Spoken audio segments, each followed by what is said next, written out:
Episode 2, let's get into it. So last episode, let's recap a bit. We started all the way back, your roots in Albania, and we talked about that hardship and growing up and that extreme difference that a lot of people don't know about.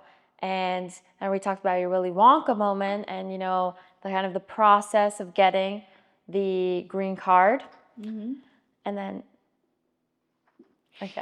then we got to America, which was not Hollywood. It was not like Times Square. It was not the glitz and glamour that you hoped, that you were promised, through television or the news or your imagination and dreams. But you met your mentor, Al, who passed away.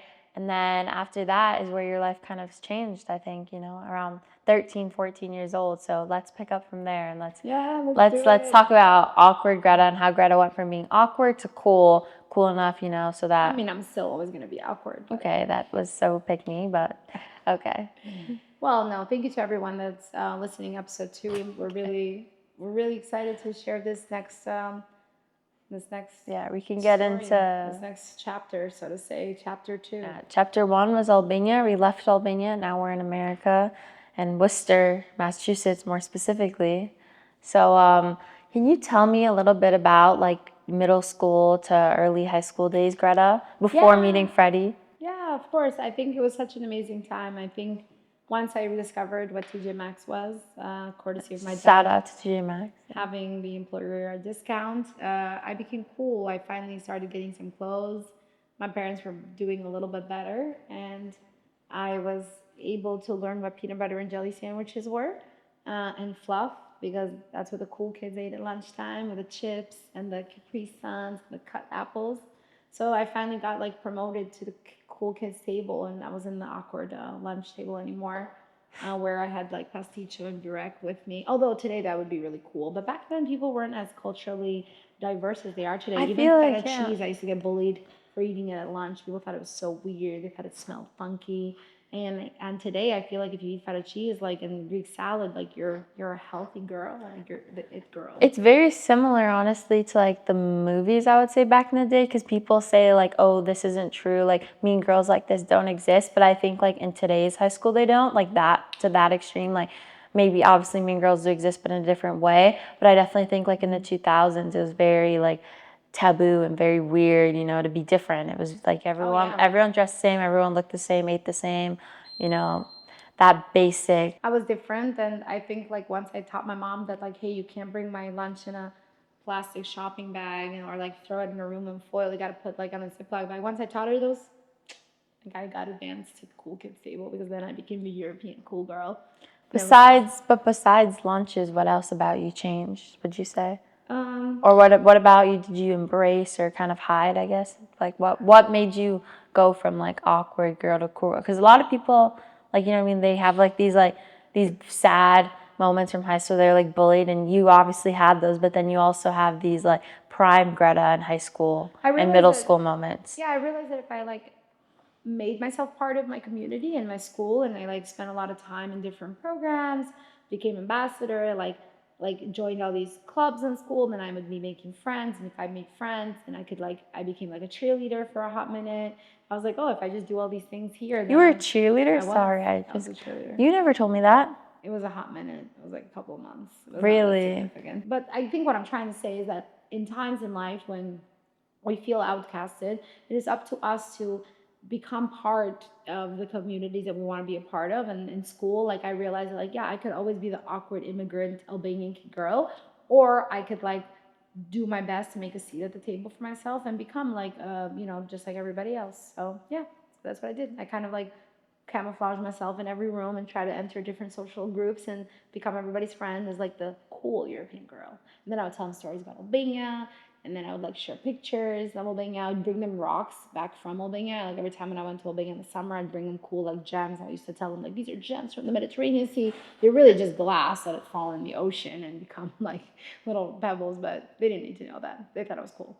Yeah, they liked your difference in a way. So then at the age of 14, turning 15, my mom got me my first job. at Okay. a restaurant in Worcester called Two Cousins Pasta and Grill, and it was owned by your grandfather at the time. With your grandfather of today. At the time. At the time. Okay, obviously the immigrant's gonna come out, but you know what I'm trying Yeah, to say. yeah, I got it, I got it. And I think everyone else did. It's okay. So yeah. Okay, so that's when you met Dad, right? Well, I didn't meet Dad per se on the first day, but I'll never forget my first job. I wanted to buy this Coach bag. My mom got me this job to be a busser. Your grandfather hired me. I'm so lucky. And I started my first shift. My first shift was amazing. I made $50. It was like I felt like a millionaire. The next day I went to school. I could buy the candy bars because during the kids in the 2000s, we used to sell like Hershey's and Reese's peanut butter, like a cup bars at like fourth period or like I'm sorry, seventh period. So we were pretty amazing. Like so I could buy like the chocolate, I could buy stuff at the lunch table. I could like buy Wendy's for myself and my friends if somebody was leaving school to get lunch. I was a cool kid. Like I had money. And then I met your dad because he worked at another restaurant, but he came over to the restaurant that I worked one day, and it was like an instant friend. I was like, "Oh, Freddie, the kid with glasses and a soccer jersey that's eating He had pasta bread." glasses? Yeah, he had glasses. I think he still probably needs glasses, but he refuses. Oh, to what wear happened to those? He refuses to wear glasses. But yeah, that's how I met your father. It was my first job at one of the restaurants that your grandfather owned at the time in Worcester, Massachusetts. Okay, and was it like love at first sight, you'd say? No. Or was there like an instant connection? No, it was not You love at asked first him sight. out, he asked you out. No, nothing like that. He invited me to well, we had known him for quite some time. Then he invited me to a Halloween party.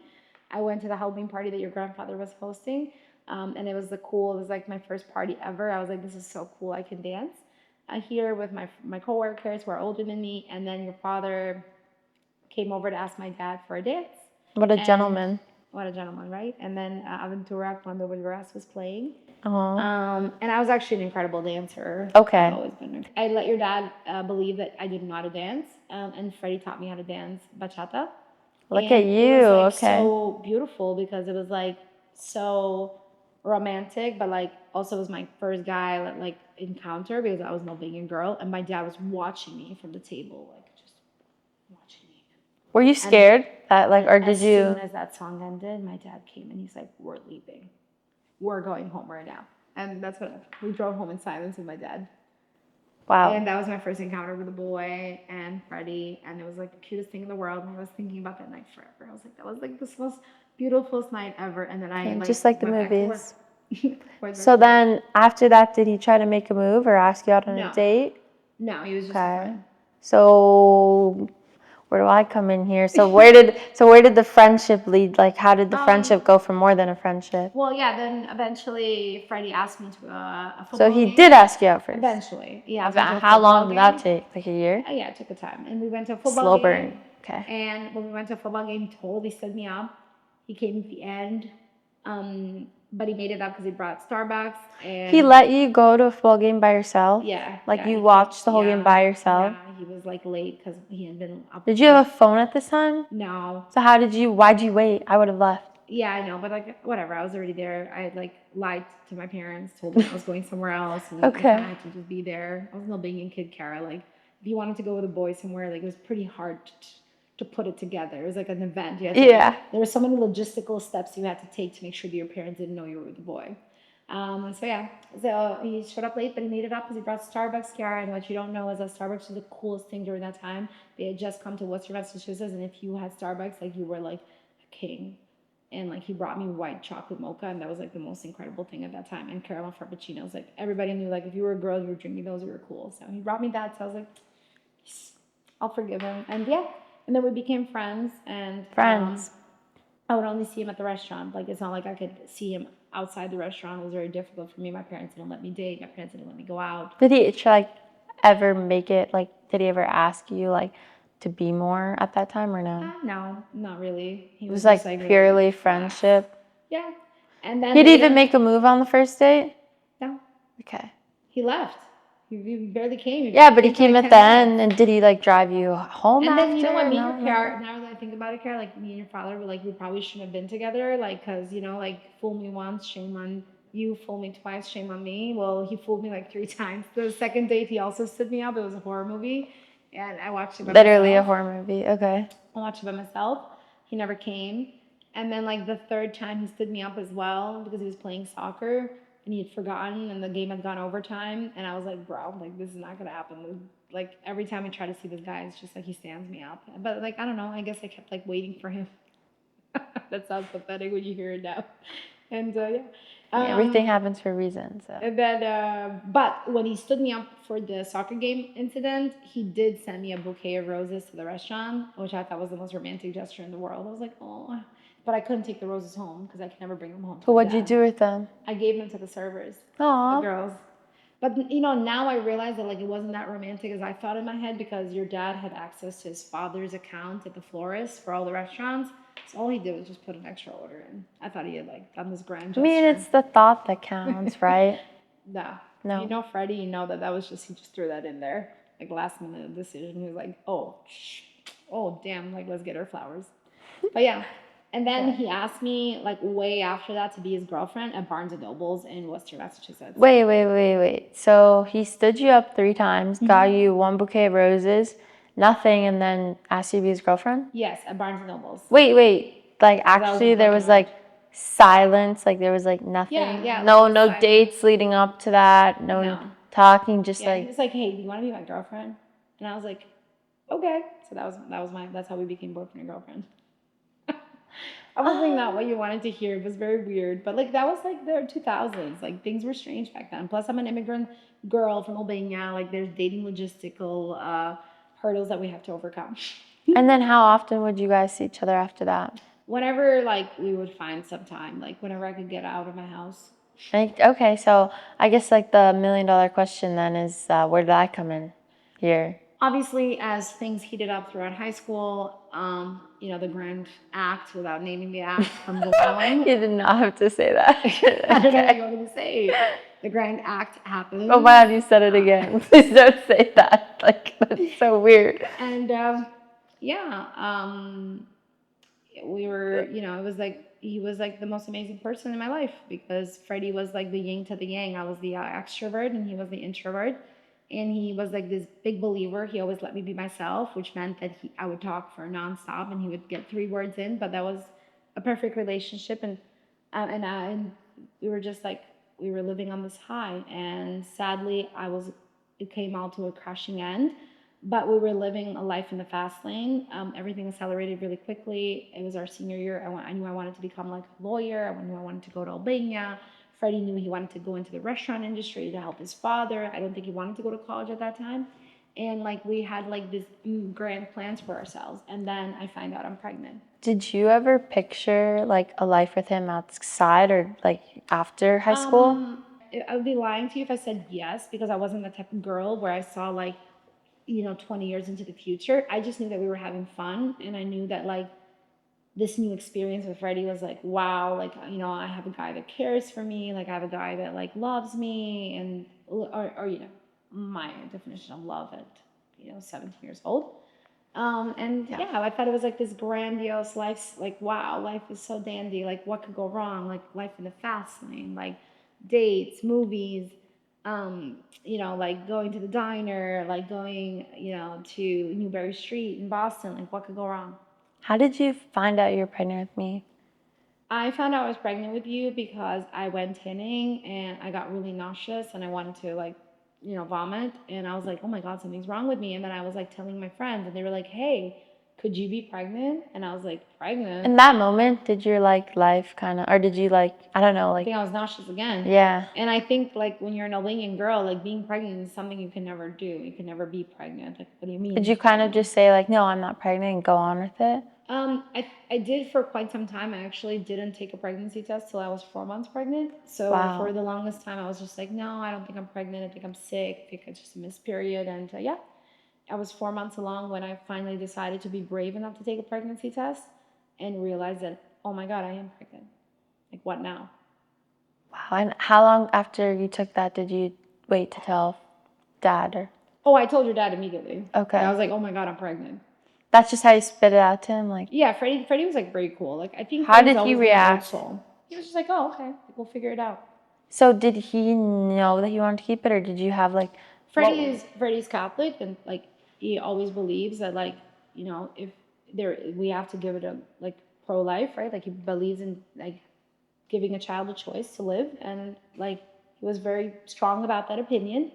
And for me, that was never an option. For me, as an Albanian immigrant girl being raised in Albania, bringing this child to life full term was never an option, because to me, that meant living with this disgrace that I put upon my name and myself and my family forever. So I was like, oh, absolutely not. Like, I'm going to have an abortion. You told him that? Yeah, absolutely. And what was his reaction like? He said, if that's what you want, he said, otherwise, I said, I can provide for this child, take care of this child, or like, you never have to see this child if you don't want to. Like, I'll take care of it and love it forever. And did you tell him that's absolutely crazy, or No, did you I think didn't. about it? I just thought that, oh my God, like he wants to take the baby and raise it by himself. Like how horrible of a human I am. But I think I was a coward, you know. I mean, like, speaking as the child, I don't think that you were a coward. I think that you were just like thinking about your future, because, like, you know, you had a lot of dreams and ambitions, and obviously it went a different way, but it also could have gone, like, you wanted to be a lawyer, you wanted to do completely other different things with your future that you Yeah, I never mean, got to do. I And guess. you never got to go to prom, you never got, you know, the college like life. So Yeah, I you mean, did miss out on a lot of I do things. think I was a coward though, like because Yeah, I of let course, my but I don't think upbringing. you should like completely bash yourself. Yeah, I think when you look at my upbringing, I grew up in a culture where we care a lot about how we're perceived and how other people view us, and I let that judgment guide my, what was the best decision for me at the time. I was more worried about what are people going to say about me at this time. What are people going to say about my mom, myself, my decisions, how are my cousins going to view me? What's my grandmother going to say about me? So that was like the reason why I was like, oh my God, I have to like hide this and let it be like my dirty little secret. And then how long did it take for you to tell grandma and grandpa?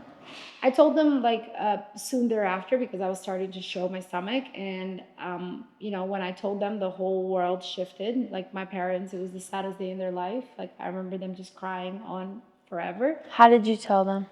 I told them with my principal at my high school. Okay, With that's Freddie, very yeah. different. I don't know. That's very, I mean, I don't know. My principal didn't know anything about me. And to go and Yeah, tell my him you're principal was like pregnant and afraid. everything. My principal was afraid that I was gonna get like murdered. So I'm just kidding. 'Cause, being fathers, like not that they would actually do that, but he was like afraid that they were gonna react a certain way, and he wanted to like be there for Freddie and myself to help us. And I think like obviously like when you think about it, like what a traumatic experience for my parents and the principal, but like that's what we thought. Freddie and I thought it was best during that time, so we tell my parents, and it was the saddest day in their life, and it was the saddest day in my life because I'd let them down.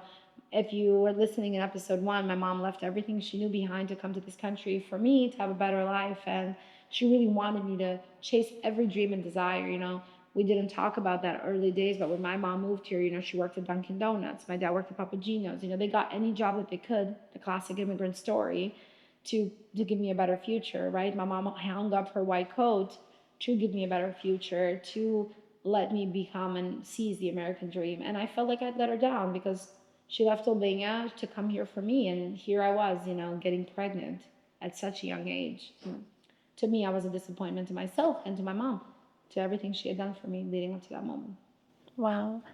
And when you told them, did they want you to keep it, or did they push for abortion or They actually did push for orphanage? abortion as well, because like they didn't want. They were like, "You're so young. Like you have your whole life ahead of you. Like you'll get married again. You'll have kids again. Like don't worry about it." But I think where my mom switched everything was when we were at Panera Bread, White City Plaza, Shrewsbury, Massachusetts, and Freddie tells my mom like, "Hey, listen, like I will provide for Greta and Chiara until my last dying breath. I will take care of them. I will give them the world. I will not go to college. I will work so your daughter becomes everything she's meant to be." And my mom in that moment cried, and I'll never forget. And my mom said, "No, you're going to go to college. Greta's going to go to college. I'm going to support you until my last breath on earth." And I remember her shaking Freddie's hand, and she said, "If you love this child as much as you do, as much as I feel that you do, and if you love Greta as much as I feel you do in this moment, then I will become your support system." And she has done that until today. She is the biggest support system, and yeah. Oh, yeah, wow. And so you guys all kind of like co-parented together, you'd say? Yeah, of course. Like we co-parented you, and with Freddie and my dad and everybody. It was really tough. I think the toughest part was being pregnant because I was still finishing up my senior year at that time. and walking around with a big belly and going to these AP classes and seeing these people make fun of you, You bully you. stayed in your AP classes? They didn't want me to stay, but I stayed. I wanted to Wow. stay. I actually didn't take any time off with you because you were born December 18th, so I only used my 7 days absences, and it ended up being Christmas vacation. And when everybody came back to school, I came back to school too. Wow. So my maternity leave was like 2.5 weeks. Jeez. Oh my Yeah. God. And what about like in school? Did your friends, like, did they stay beside you or did you No. face, so No, you, because everybody viewed me as if I had like the cooties. I had like, like a plague I had or, a plague, and they were gonna catch pregnancy if they stayed near oh me. my They God. were gonna get pregnant too, if they came close by. And, I don't blame them. I don't fault them. I probably would have told you to do the same. It's funny for me to admit that out loud right now, but yeah, if your friends got pregnant today, I'd probably tell you to stay away too, which is ironic. Yeah. But I think that's as a parent, you always want to shield your kid from somebody that you think might be a bad social influence. And I was a bad social influence to a lot of people. Freddie and I were like the rebels. We had sex young. We had a child young. And I think the hardest part for me was walking the hallways of the school with a belly, hearing people make fun of me. It was the most saddest time of my life. The bullying actually got so bad that Freddie was at that time was actually at Doherty, which is another high school in Worcester, Massachusetts, and he had to transfer into my high school just for like the last few months, just to kind of like be a support system or in a person I could like look for in the hallways to support me. And what high school did you attend? It was Bird code. okay. And did people ever like call you certain names or stuff like that I or mean, we don't have to go into what names, but I mean, every name in the book was called. I'm sure like people and can in their people when they're 18 years old could be pretty mean. and I mean personally, like if I was to put myself in your shoes, like I don't think I would be able to go to school every day, and especially like I would just run to the bathroom and cry or Yeah, I mean, I sob. wanted to cry, right? Just like everybody else, I'm human. But the difference is that I didn't want to give them the satisfaction of having my tears. They already had taken so much from me, like they had made me have so much doubt, so much insecurities, so much sadness in my soul for the way I was treated. But I couldn't let them have my tears, right? Because if they had my tears, they almost had like that last piece of my dignity. And I wanted to keep that for myself and all times. So I was like, I'm not going to give them that. But when I went home, I cried just like everybody else. And I remember Freddie always saying, I wish I could be pregnant for you. I wish I could take this pain from you because he hated seeing me go through all that. But also today, he knows how strong I am because of that. Wow, I mean, I think that you took that all like, I mean, you did something that I don't really think anyone else could do, you know. It's very, very Thank you. difficult to go through all of that and still come out with a smile and come out, you know, with your head held high. I think a lot of people, they have extremely dark thoughts in those times. And would you say that you had dark thoughts? Yeah, I definitely think I was very depressed. I was very sad. I was very lonely. But I felt like I had to fight for you, right? Like I had to fight to be a good mom. I had to fight to give my child a good dynamic of family. Like keep in mind, Freddie and I are very young. We're fighting with each other every single day because we have financial situations. We have the dynamics of different cultural backgrounds of both of our families. We're trying to figure out like how we're gonna fall in love together because what we thought was love before wasn't really love. That was just like little high school love. Now it's like, oh wow, we gotta like fall in love to like be partners for life. So we're trying to figure that out. We're trying to figure out how to live together. We're trying to figure out how to do this together, because we got a little apartment in Worcester, a triple decker, first floor, and my parents and Freddie's parents, and ourselves, because we always worked, we like together all three would make money to pay the rent and pay the bills, because now we had to live together to prepare for your arrival, to prepare for your birth. And it was like the toughest time in my life because I was dealing with the social pressure, dealing with the family pressure, and also the pressure of Freddie and I like trying to find communication grounds of how to be partners. Although like we were partners, we knew we were gonna make it. Like it was not roses. There was a lot of disagreements, arguments, and financial turmoil. And I think financial turmoil is the biggest one because when that's present, no relationship, really strives. It's really dark moments. Definitely. And did you guys ever have like arguments of like separation? Because you mean, I know a lot of like, or there's like, if you look at the statistics, majority of people that have children young or like teen moms and, you know, teen parents, they don't stay together. Yeah, I mean, It's very we rare. had a lot of separation conversations, a lot of moments where we thought, like, this is the last hour of the day. But ultimately, Freddie and I are not quitters. We're fighters, and 100%. I think we can teach a relationship course because the grass isn't greener on the other side, and it's really hard work to make a marriage and a friendship and a partnership work. And it means coming down and realizing that, like, hey, like, it's not going to get better with somebody else, because a lot of the problems that you see sometimes in a relationship, 50% of them is yourself. It's your problem.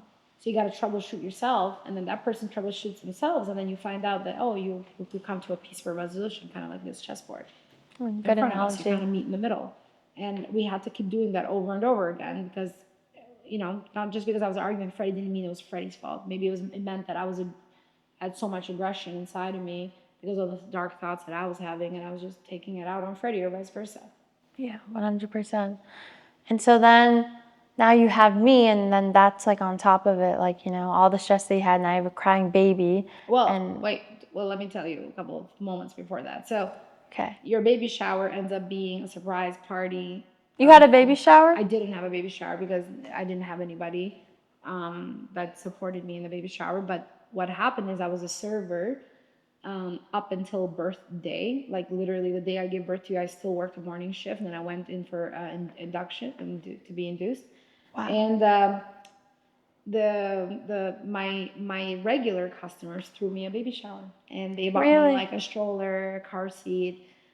So thank you so much to all those people that were my Patreons at that time. I will never forget you. I will never forget the people that bought your first stroller, your first car seat, your first diapers.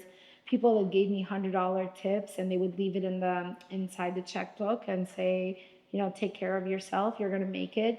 People that left me messages, I get emotional, but people that left me messages on the receipt and checkbook, thank you so much, because in those moments, like, you have no idea. So if to anybody that sees somebody like that, sometimes you feel shy, like if you should leave a note or should leave like a tip, please do, because you don't know how important and impactful it is. It's not just about the monetary, it's about somebody believing in you more than you believe in yourself in that moment, for somebody seeing you, right? Sometimes we want to be seen in life, and I felt like those people that left the messages, left the little notes, the little extra tips, they saw me.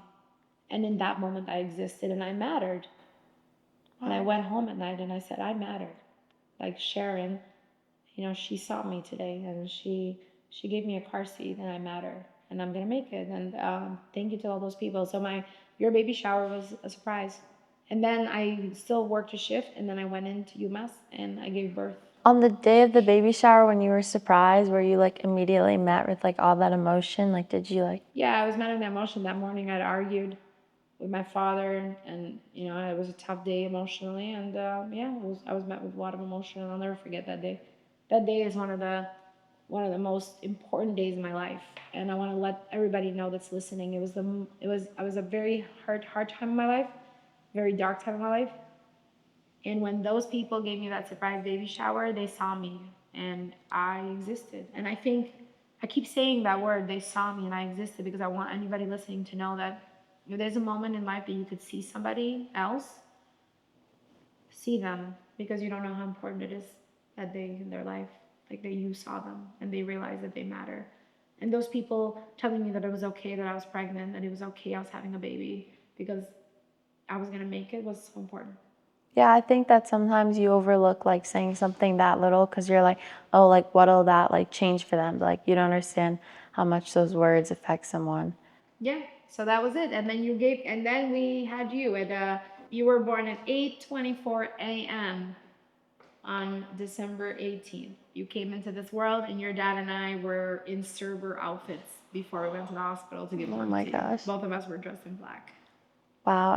And do you remember like the actual like It was excruciating. It was terrible. Yeah, I don't want to talk about that. All right, moving right along. Moving right along, I went right back to school, and you were taken care of by my father, and you went to daycare at 8 weeks old, the state legal limit. Yeah. And This I don't remember, but I see pictures and you always told me that you thank those the woman at the daycare so much. Yeah, and you were taken care of by the daycare that was at Burncoat High School, teen mom daycare. you were there with all the teen mom kids. The high school had a daycare? Yeah, still does. Yeah. Really? Yeah. The daycare. You were there with the teen mom kids. I would come like drop you off. I would come during classes to see you, breastfeed you, go back to class, feed Wow, you that is again. something you don't hear every day. Like, that is, I don't know. It's still there.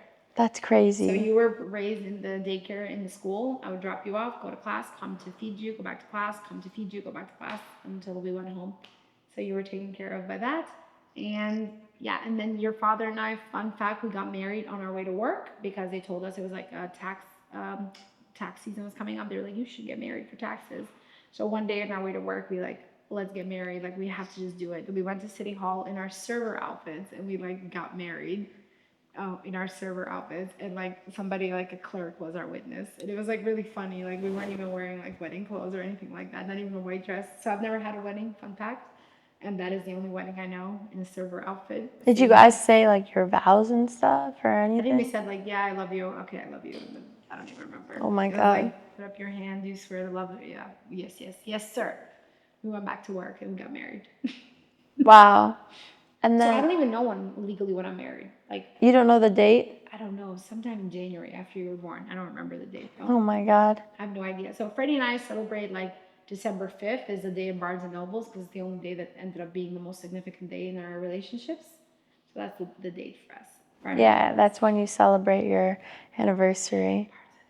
Barnes and Nobles, yeah. Barnes and Nobles holds a lot for you. I mean, that's where he asked you to be his girlfriend. It's so funny. Like we don't have any other date past that. So December 5th will always be our date. Yeah, definitely. I mean, But yeah, so if special. anybody knows, like I've never worn a white dress, I've never gone to prom. So I don't know what any of that feels like. I know. It's okay. You can live it with me, beside me. I'll be like Breadzilla. No, no, no, no. Momzilla. It's okay. I'll let you So have yeah, it. that's what happened. And yeah, you were born, and yeah, you went to the teen mom daycare, and I had to take like these teen mom classes with your dad, and I had to belong to these social groups, and that's like the first time when I realized that I was different. Definitely. Well, I think that it's very, I mean, the story is crazy how you went from living in Albania and then, I mean, I don't think your child itself would have ever pictured your story to go like that. I think you went through so much in so little time. You know, your Yeah. teen years are crazy. You were living the childhood dream, then you came to America living the American dream, and then you were trying to become the American like European it girl, and then you were living this high like you said with dad, and then it all came crashing down. And did you feel like you hit like the bottom, like rock bottom in a Oh way? yeah, I think I felt like Did you ever feel like you were gonna come up from this, or like you were No. like, this is it, like this is my life forever, Yeah. just like living paycheck to paycheck? Well, Freddie and I were in financial turmoil. Like we were living paycheck to paycheck. We were in the teen mom program. We were in the welfare, drove for oil, like cash assistance. I mean, we couldn't survive. Like every day was about making it to the next day. We were both servers, and we used to actually have a mirror in our bedroom. We used to sleep with you in the bedroom because like the house was so small, and we used to have like a mirror, and we would actually take a piece of paper and we would like write our tips on the paper every day, and until we met the monthly goal. So we would write 60, like today we made $80, today we made $100 until we hit the monthly goal, because every day we had to hit the monthly goal, because if the month came and we didn't meet the goal, we were in trouble. We had to always met that. But like some months we would surpass the monthly goal by like $100. And now we knew we had like, wow, we could go to Starbucks, or like we could get pizza, or like we could buy something.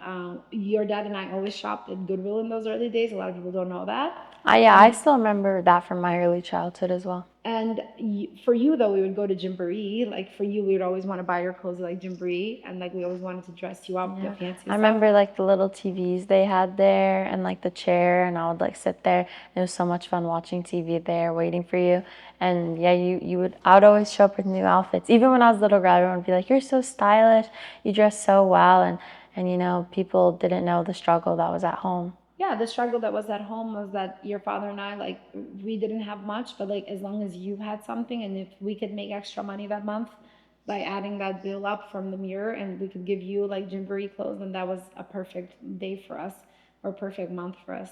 and it was so beautiful. And that was the most important thing, to give you things that we couldn't have. But Freddie and I, during that time, like, we had the, and like, what, like, a lot of people don't know, but during that time, like, Freddie would buy like the fake shoes or whatever, because he didn't have money for the real stuff.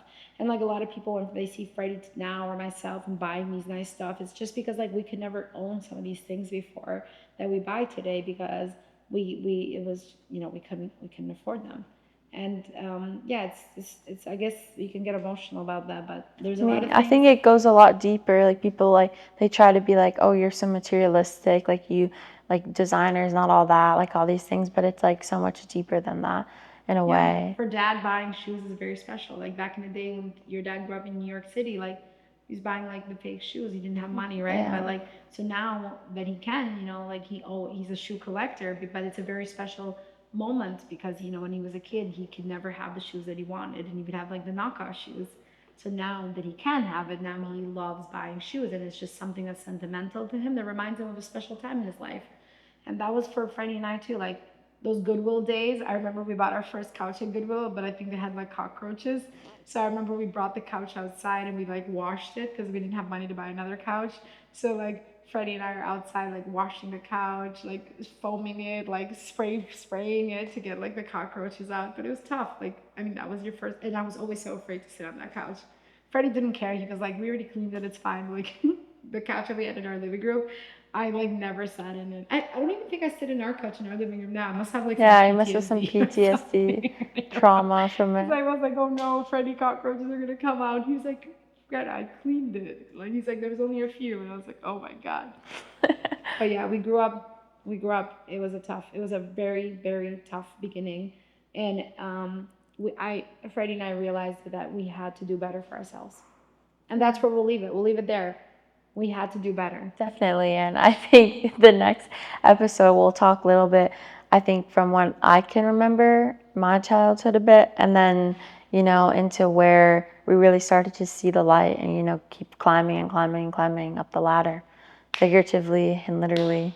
Okay, well let's do it. Episode 2 is concluded. We'll see you on the next one. Episode 3, can't wait.